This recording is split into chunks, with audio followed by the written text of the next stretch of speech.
Tim Legler joins us now, a man who made a living shooting the basketball. And I mentioned, Tim, 28 threes in their last game, 22 in this. That's 50 in 2 games. You have to be able to shoot it. But the way the ball moves, how much did what they did in terms of ball movement in this game on Wednesday night lead to making those shots? Yeah, I think what's impressive about them, Scott, is how little time it spends in each guy's hands. They're so decisive in what they're doing. Everything has a purpose. And they've got multiple guys, probably 4 guys, that when they penetrate, they start thinking like a point guard. Most teams have 1 or 2. They've got 4. These are a couple possessions, Scott, that for any team in the league, you would look at one of these and say, hey, that might be the best possession they had the entire night.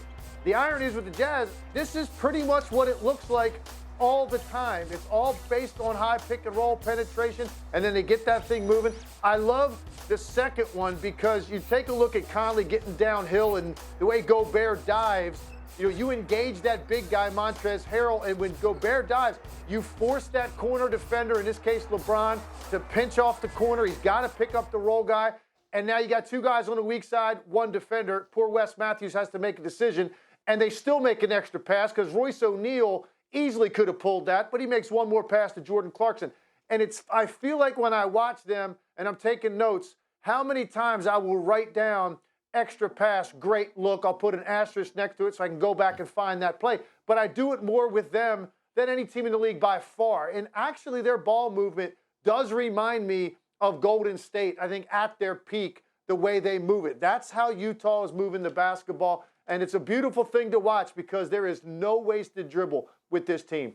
Yeah, the ball never sticks, as they say. On the other side of this, with the Lakers, look, we understand that Davis isn't playing, and he is the 1A to the 1, which is clearly LeBron.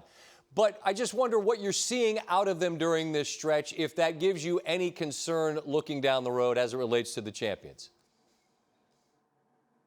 Very, very little. If Anthony Davis is healthy, I think this team's going to be in the conference finals minimum, probably the finals.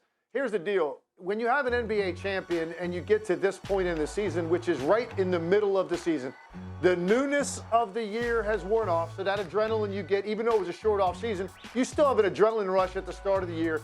That's gone. The playoffs are too far away to think about. You're right in the middle of it, and you're in a rut, and you don't have Anthony Davis. You don't have Dennis Schroeder. So this is the team right now going through the motions a little bit on the defensive end of the floor. I don't think this is anything that's going to lead to a temporary change in the way they defend.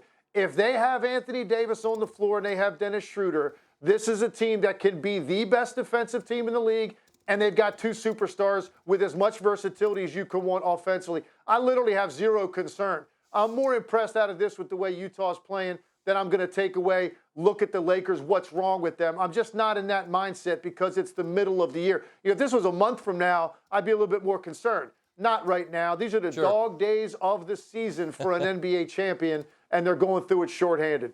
I'm totally with you. Give the credit to the Jazz rather than the blame to the Lakers. The most interesting thing will be as we get towards those playoffs is the seeding as you look towards those conference semis, because you don't want to run into the wrong team too early out there. That'll be an interesting subplot, but that's for down the road, and we'll talk about it when the time's right. Tim, appreciate you, man. Be good. Thanks, Scott.